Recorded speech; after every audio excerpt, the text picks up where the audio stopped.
Okay, I haven't been doing a series. I haven't been getting this holster on video because, well, basically, it's pretty much the same as some of the other holsters I've done. And in fact, it is the same as one of the holsters I've done. The person that I made that one for liked it so much that he wanted another holster just like it. But I thought I'd cover some of the basics anyway. I got my edge sanded and my edges beveled. It's dyed. I got my stitch holes punched and the stitch lines all dyed. I did put a stitch groove in this one. I don't always put a stitch groove in everything I do, but sometimes I think it just looks nice to have that stitch laying down in a nice stitch groove. It's like another little detail.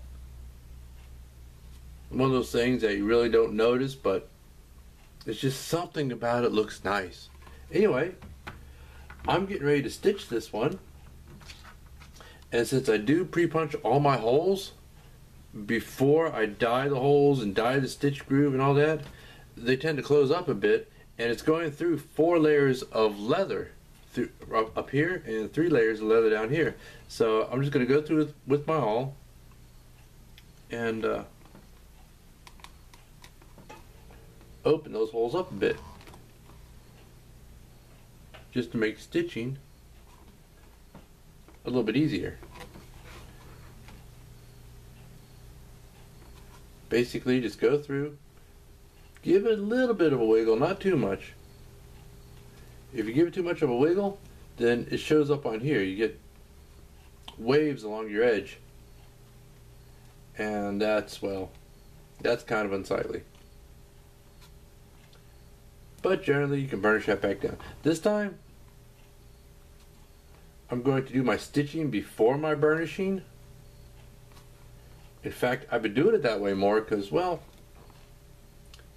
it helps to, well, it does hold the edge together better. And I want to get a really nice burnish. But I do dye it before I stitch it. Don't want to risk getting any dye on the stitches themselves. So I'm basically just going to go through, open up the holes on this top part where there's 4 layers of 9-ounce. Well, actually it's 3 layers of 9-ounce. The holster body is 9-ounce, 9 to 10 ounce. The welt is 9 to 10 ounce. This piece is 7-ounce. That way I get the strength of the leather, but it doesn't get overly bulky. I got my little needle nose pliers ready just in case. And now it's time to get stitching. And again, I'm starting at the top where the largest amount of stress on the holster is going to be. I'm going to pull that through, even up the ends.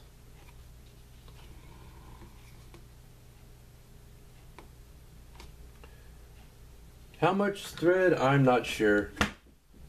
It's about enough to do the holster, plus a little more.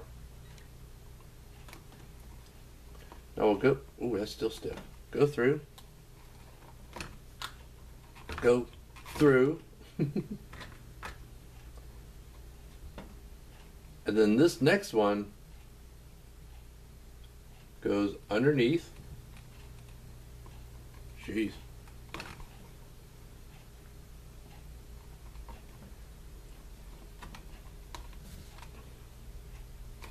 All right.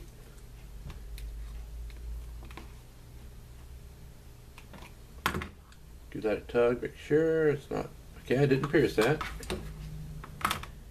And I'm going to cast that over. Okay, let's see what I'm doing here. Goes on, it goes underneath. This one needs to be on top, so that's going over.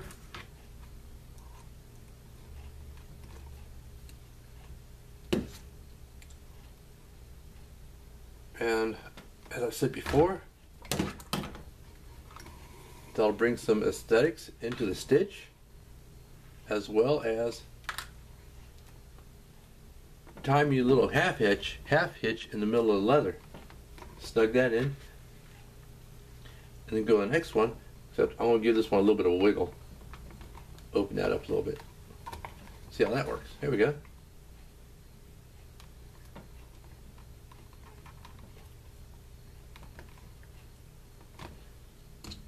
Okay. Do my casting. And like I said, it's 4 layers of leather. So pull that on through. Now I'm going to continue doing this. Yeah, it's looking pretty good already. And we'll be back. Got stitching done, and now it's time to do some burnishing. I've already done a water burnish on it, and I let that dry for a little while. Basically just wet it with a sponge and take my burnishing tool and just, you know, burnish it. But that's dry, and now it's time to do some gum tragacanth burnishing on it.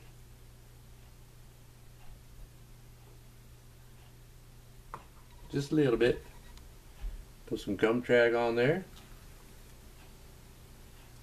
Like I said in other videos, you don't need to put great huge globs of gum trag on it. Just want to coat it, basically.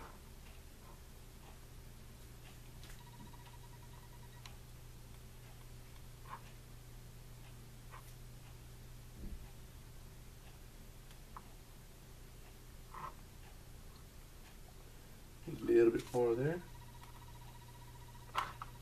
Put some on there, spread it around.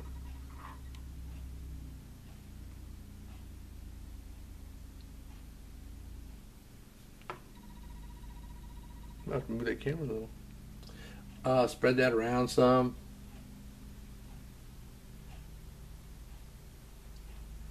Now I always figure neatness counts.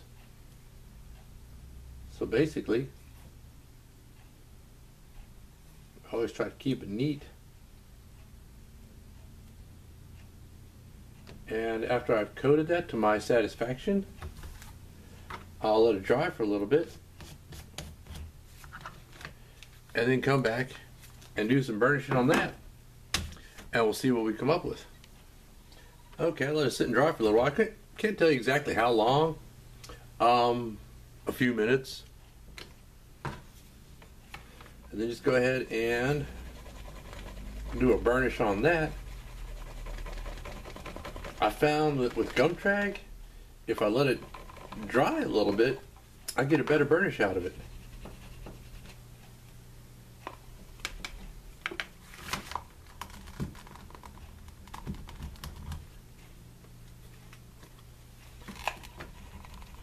And you know, basically the same thing, just use your burnishing tool and, well, burnish it. Whatever kind of tool that you prefer. Me, I just use this thing.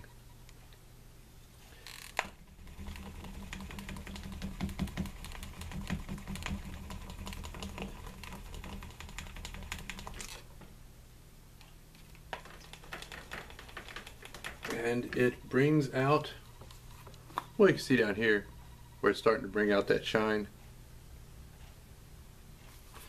And I'll just continue doing that until it looks the way I want it to. Yeah, that's coming out nicely. And then I'm going to let that sit and dry for a while. Then I'm going to wet this whole thing and mold it around this. And, well, we'll be back in a little bit. I'm going to keep burnishing.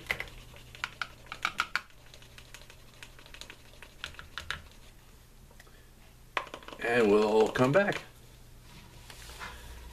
Well, the gum trag dried, And I've done my burnishing. Just, you know, just doing this until I get it to look the way I want it to look. Also, I'll take and I'll form the end of the welt a little. You know, I'll just take my burnisher and stick it in there.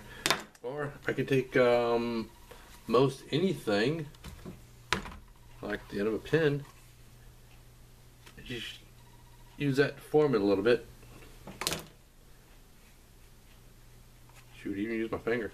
But anyway, gum trag's dried, burnishing's, well, done for now. The next step is going to be to wet this thing and form it to this.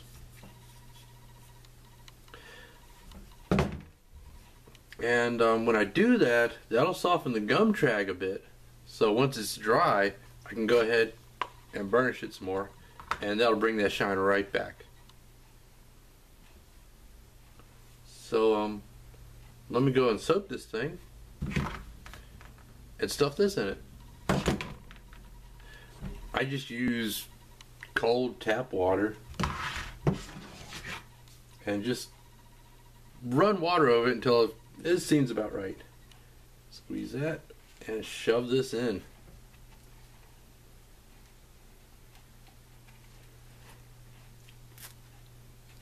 And it's going to be snug.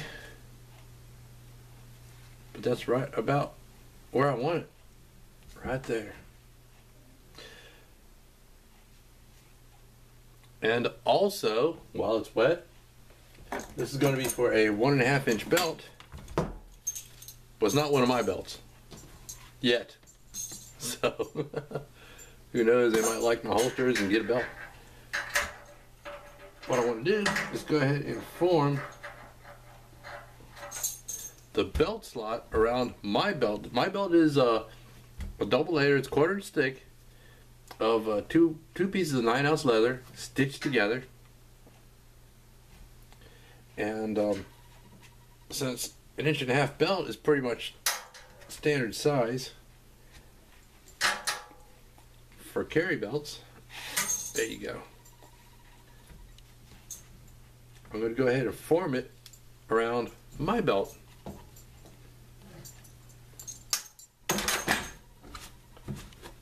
Looks like I got a little bit of stain in there. Oh, keep your workstation, I keep this clean. It's got scratches, it's got some stains, but I'll clean it with glass cleaner and alcohol just to keep it clean.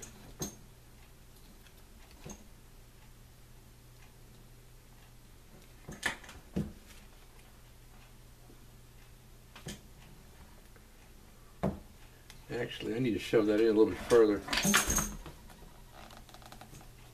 That should be down to where the trigger guard bottoms out in here. That'll give my strap a little bit more room. That'll work. That'll work just fine.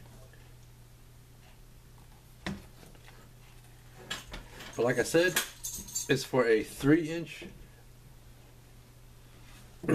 end frame, and this is a 4-inch end frame dummy gun, so it's going to stick out the bottom a little bit. But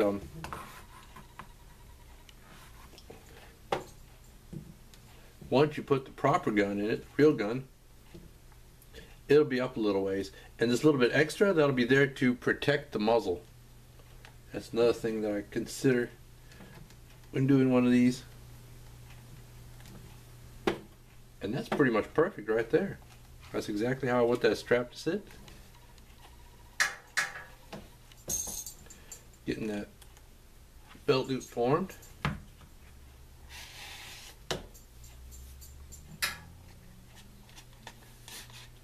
That's just about right there too. So what I'm going to do is put my belt over there for now. Is I'm going to let this dry, and you can see where I spent all that time burnishing it, it's all dull now. But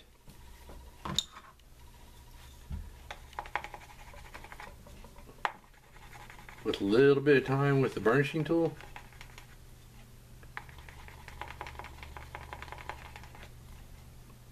come right back. You can see where it's starting to come back already. So after this is all done and dry, I'm going to go ahead and re-burnish all my edges. Then make sure that's all in. Then do a final top coat to it. Buff that out. Set these snaps and it's ready to go.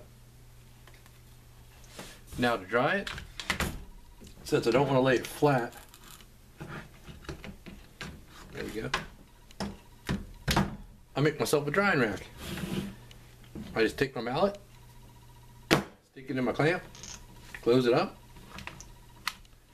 pull the dummy gun out, take a look down the side. Another thing I like to do, I got my another mallet, is to open it up a little bit, just inside there.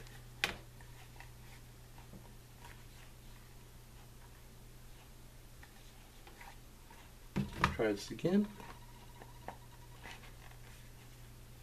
Okay, this has to come out a little bit. I put this in and it caught right there. Don't like that. Want that to come out a little bit.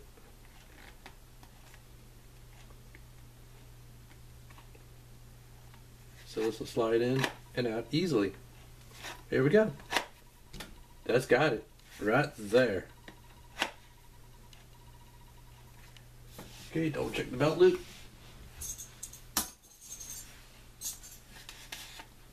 That's good. That's good. And I'll just set it right here and let it dry for a while. Next step, like I said, is I'm going to re-burnish these edges, and then it'll be time to top coat it and burnish those edges again. And basically it's done for now. The holster is finished. It's all dried, and I put a finish on it the way that I do finishes. What I do when I put a finish on leather, and most anything I make, I use the same technique, the same finishing technique. First thing I do is I give it a coat of neat's foot, just a thin layer, and wipe off the excess and let that sit and dry for a couple of days. What that does is when you're making leather and you're molding it and you're dyeing it and you're working with it, like before I dye my leather, I clean it with alcohol to get all the finger oils and such off of it, to get a nicer finish with the dye. And once you do all that, it takes a lot of the moisture out of the leather, and actually it can reduce the life, the working life of the leather. So after that's all done and the dye's all dry, I put on the neat's foot oil, just 100% pure, no additives, no neat's foot formulation or anything like that. I put the neat's foot oil on and wipe the excess off, let that dry for a couple of days, or soak in to the leather, because it doesn't ever actually really dry. That's why, that's what it's used for. That's its use, is to prevent the leather from drying. But after that's all soaked in, then I'll take and I'll buff it. I'll buff the neat's foot oil finish, and then I'll put some tan coat on with a dauber. Take a paper towel, wipe the excess off, and after that dries a little bit, it goes through certain stages. You know, it's wet and then it gets tacky, but then it dries a little more and it still stays, it stays soft enough. It loses its tackiness, but it actually stays just soft enough to be able to buff it out to a nice shiny finish. So after I tan coat it and I do all the outside and I re-tan coat the belt slot, the belt loop, and I do the back side of it, then I'll go ahead and re-burnish my edges, tan coat those, and then give those a good buff to make the edges nice and shiny. See if I can get some sun on there. Ooh, ah. And of course, you know, you buff it out and the tan coat gets nice and shiny. It gets a nice, deep, glossy finish to it that I really like. But this is it. It's finished now. Got 2 snaps. The gun comes out. Gun goes in. And the snaps snap in place to hold it in. Now, also, with the belt loop, that's just the way I like it. It has some resistance when you put it in, but the idea is that it holds the gun in position and the gun doesn't flop about when you're walking, because this is going to be for a working gun. This is a working holster for a working gun. But that's it, and this one's finished. Oh, I'm gonna give that another day or 2 to dry completely. Actually, it'll probably go out tomorrow morning. Next up, I've got a knife sheath. This fellow collects knives. He collects big knives, and but he's left-handed. So this is one of his big knives he collects. He wants me to make a knife sheath for him. I've done knife sheaths for him in the past, and he's really pleased with them. But what he wants is a left-handed knife sheath, and he wants it similar to this one with the friction retention, but he also wants a strap to come around the handle and provide extra friction against the handle of the knife to help hold it in place. Let me see if I can get that out of there now. There it goes. I've already started the pattern, and I'm undecided on whether or not I want to put a double stitch line on it or a single stitch line. So, you know, I'm going to sit here and stare at it for a while and do some erasing, do some redrawing, and once I come up with the design that I like, and I'll have it in paper, then I'll cut it out, transfer it to leather, and I'll do a whole video series on that one. So that's it for now, and we'll see you then.